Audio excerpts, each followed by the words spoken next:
Hi everyone, this is Mary. You're in Mary Reads. Welcome or welcome back to my channel. Today let's talk about the classic books that you should read to understand the world. But before we begin, please do not forget to like this video and subscribe to my channel not to miss any future videos. I made a list of 10 books that I think everyone should read to understand this world a little bit better, which means that each one of these novels that we're going to be talking about contains a different topic, different lesson that is important for understanding of the world, of the way it works, and of us as human beings. And book number one is Pride and Prejudice by Jane Austen. This novel covers the topics of love, of your place in society, of societal expectations, and I think this book does a very good job explaining all of these issues to the reader. And I think everybody knows what the plot is. We follow a family of Bennets.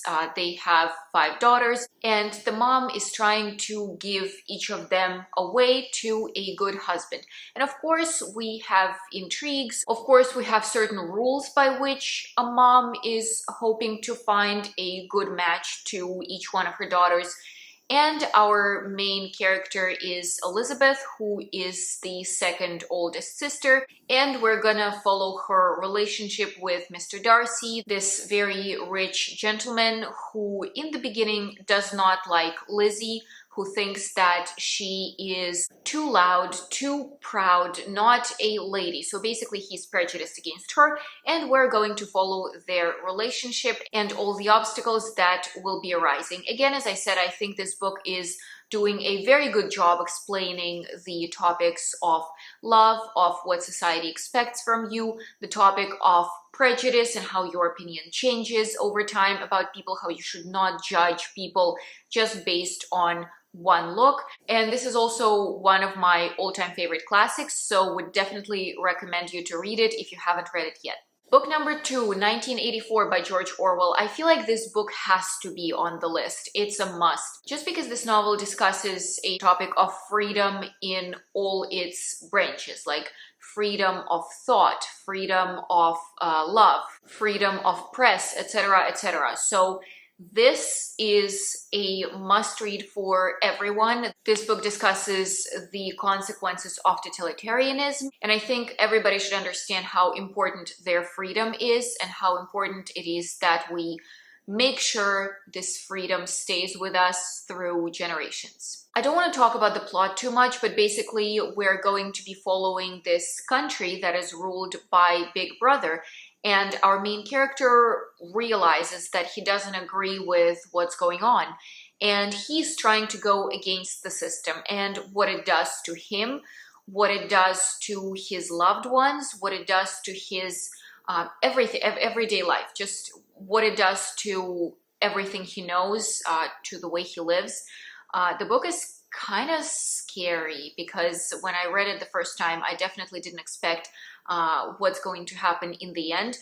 I also think that this book covers this very important topic of the strength of a human, how strong we are, how much we're able to endure, and what breaks us in the end, or what can break us in the end. So again, if you somehow missed this book, you've read some other dystopian novels, try 1984. This is not the first dystopian novel, but it's probably one of the most influential ones. Book number 3, To Kill a Mockingbird, and this book will discuss the racial prejudice and the innocence of a child. So I would say that we're going to talk about racial prejudice, but through the eyes of a child. So the innocence of a child is not a topic in itself, it's just the view through which we're going to see what's going on. So this is a story told from the point of view of a young girl whose father is defending a black man who is falsely accused of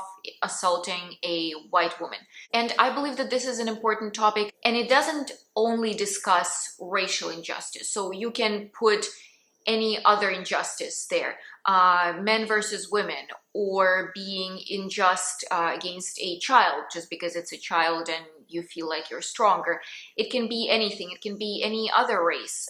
It can be just in general any other issue. And this is why I love classics. Yes, we're talking about one particular issue here, but you realize that this is just a frame, that you can use this lesson to talk about other issues. And I definitely think that this book is a must read.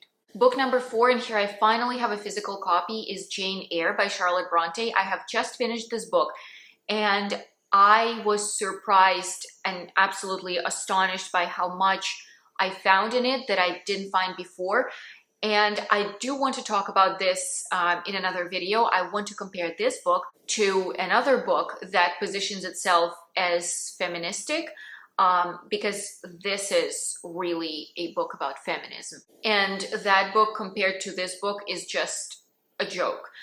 So this really is a feministic book discussing the place of a woman in this world. And if today we can say that, oh, it's kind of mild, she could be more radical, Jane could be a little bit more radical, back then this was just a completely new theme. It was a completely eye-opening book, and I felt it when I was reading it.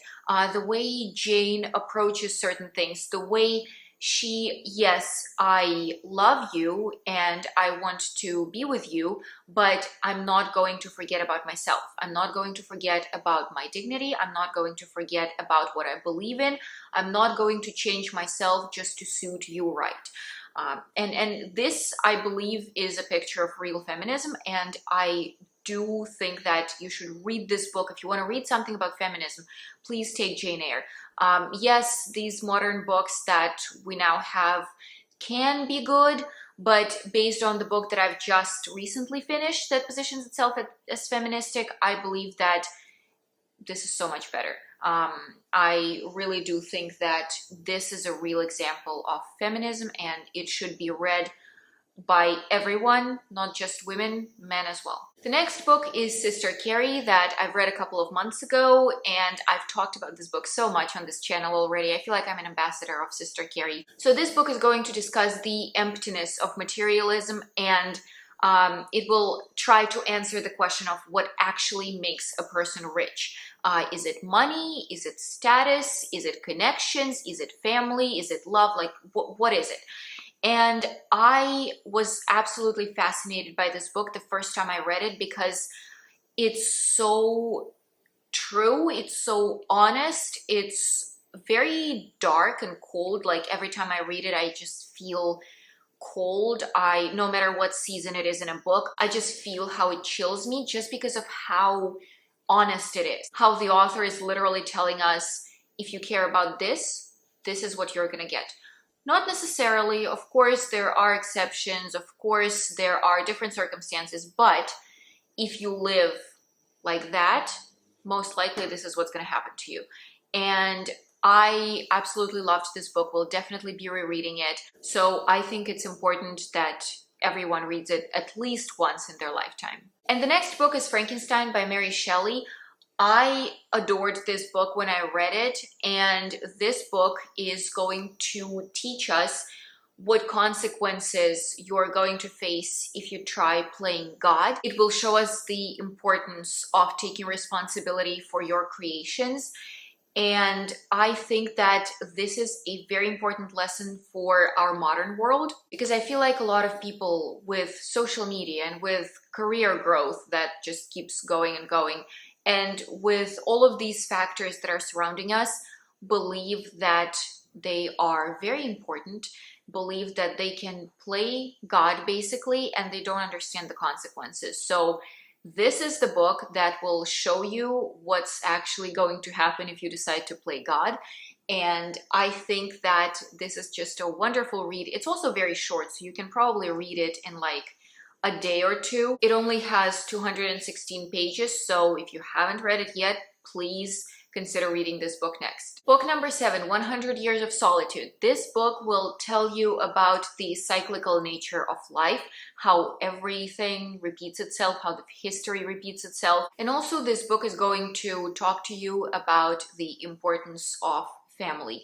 And this book is not enjoyed by, everybody. It's not the type of book that everybody reads and like, oh, I loved it, it's amazing, like with some other classics probably. This book is a little bit more controversial because of the way it's written. The genre of this book is magical realism, so it's possible that you might not enjoy the form. And also the problem is that the names are all the same in this family of Buendia. The names are all the same, so it can get a little bit confusing, but I think that if you are into sagas and if you are into this family history and you haven't tried Gabriel Garcia Marquez before, you can. I would say that again, it's controversial. I don't know how much you're gonna love it, and maybe you will be able to find a different example that teaches you the same lessons. But for me, it was 100 Years of Solitude, and I am kind of bringing the recommendation to you now. The next book is Oscar Wilde's Picture of Dorian Gray, and I feel like this book became kind of a mainstream, and maybe you will be able to find better examples of the lessons taught here. But I thought that this book is just very representative. It's very visual. The message is given in a very strong way. So this is a story about a man who, as you all know, who stops aging, and basically instead of him, the picture, the portrait that was drawn of him is aging, and every bad thing he does kind of shows on the portrait, not on his body. And this story teaches you the consequences of vanity, and also this story kind of criticizes aestheticism. And I feel like, again, as with Frankenstein, this story is super important in the modern world where everything has to be perfect, where on Instagram all of these women are pretty, productive, where we need to use filters to show that we're pretty. And I feel like by focusing on this, we're missing a point. We are missing that you actually need to be a good person. You actually need to learn something. You actually need to have something, inside of you, in your character, in your mind, that you want to show, not just the pretty picture. And this book does a very good job showing that. I think there might be other examples that teach you the same lesson, but I just feel like the Picture of Dorian Gray does a very good job showing the message in a very short book. It's like 160 pages. And this is going to be a good start if you're interested in the topic. And I couldn't leave this video without Crime and Punishment by Dostoevsky. I'm thinking about rereading it. I always said on this channel that the book left me completely depressed, but I do see the importance of it and the message that it conveys, which is the importance of conscience and forgiveness. It's also an exploration of guilt. So basically this book tells you that even if something you do is not punished by law, either in general it's not punished by law, or it's just something that the law didn't notice, they couldn't figure it out, your conscience will still tell you that you're wrong. And this internal guilt exists, and it's a real thing, and you should be a good person. I don't know about this particular translation. I read it in Russian, so let me know if you know better ones, or if you've read one translation that was absolutely amazing and you believe that that's the one that everybody should read. But yeah, if you haven't read Crime and Punishment yet, please do. And finally, book number 10 is The Strange Case of Dr. Jekyll and Mr. Hyde. This book is a little bit more like fun. It's not this serious classic like Crime and Punishment, but I think this book does a very good job showing the duality of human nature and this conflict between good and evil. It's literally there, like the author is giving you the case like right here into your hands. So I believe that this is a very good foundation if you want to start exploring this conflict between good and evil in a human, and if you want to learn more about how one person can be both good and do something bad at the same time, and how we are not one or the other, like there's a lot of gray area.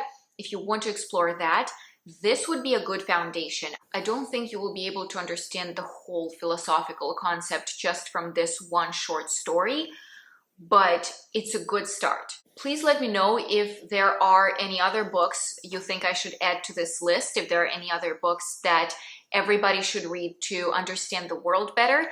Thank you for watching this video. I hope you enjoyed it, and I'll see you soon. Bye bye.